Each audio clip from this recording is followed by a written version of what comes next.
I kept it a secret, and that secret really was eating me up. The secret Shawn Sheeran was keeping was that from 8 to 10 years old, she was molested by a man in the neighborhood. He was also the pastor of their home church. I remember walking away from that experience. It happened on several occasions, feeling alone, feeling scared, feeling confused, feeling, why me? Why is this happening to me?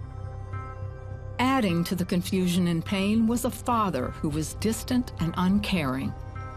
I remember longing for his approval a lot, and I wanted him to accept me and love me, and I never felt that I could really measure up to that.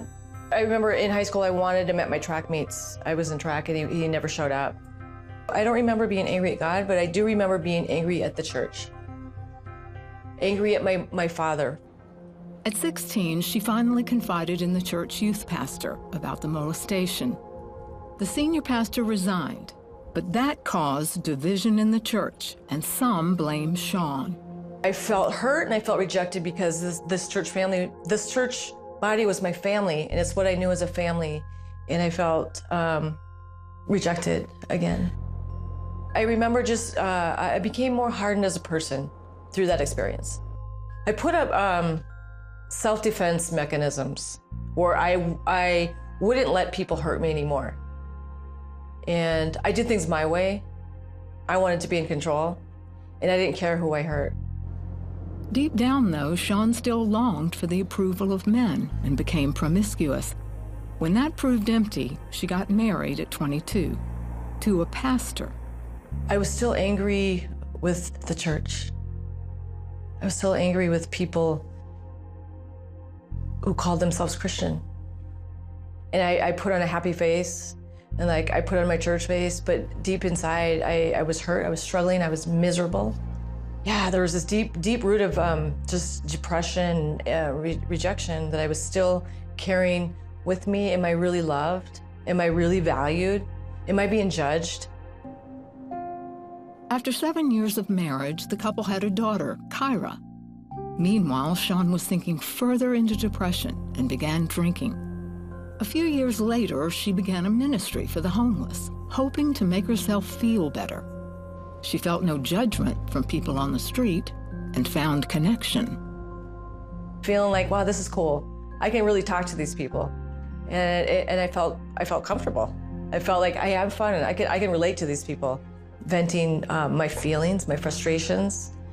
And it didn't take long where I was taking pills from people on the street. And I ran out of those, and I started dabbling with a little bit of heroin.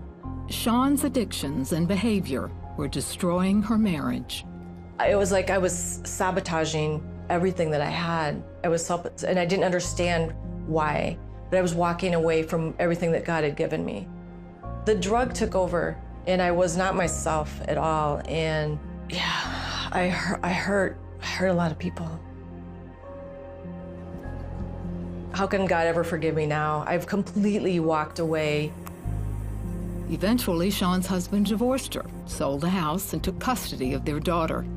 Shawn isolated herself and started using crack. I felt I was beyond redemption now. I might as well go out and do whatever now. There's no hope. I was a mother, like, what am I doing? My daughter is not with me now. That's like the ultimate horrible thing to feel as a mother. Ultimate shame, yeah. A few years later, she had another baby with a boyfriend and named him Isaiah. She kept them on the move, afraid she was beyond even God's help. But in 2011, Shawn finally decided to stop running from God. And I was laying in my bed, and I felt this love like I've never ever felt in my life come upon me and come in me. And he spoke to me, this love spoke to me, and he said, I love you. I have a plan for you. I allowed you to go through what you went through. Are you ready now? Are you ready to surrender? And at that moment, I wept. I wept from the depths of my being. And I surrendered. I surrendered to God. I said, God, I'm ready.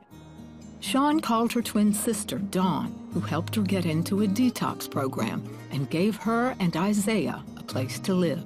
Shawn also found a counselor and a loving church family who helped her heal from years of rejection. I have truly can say that I have forgiven the pastor, and I've forgiven people in the church. And so every doubt, every lie that I believed was lifted off. It was lifted off. And that encounter with God changed me. It changed me. His love moved me and it changed me.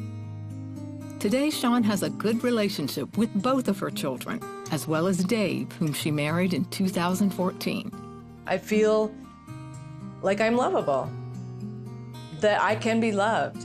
And it's such a beautiful thing knowing that I belong to Jesus, that I am His.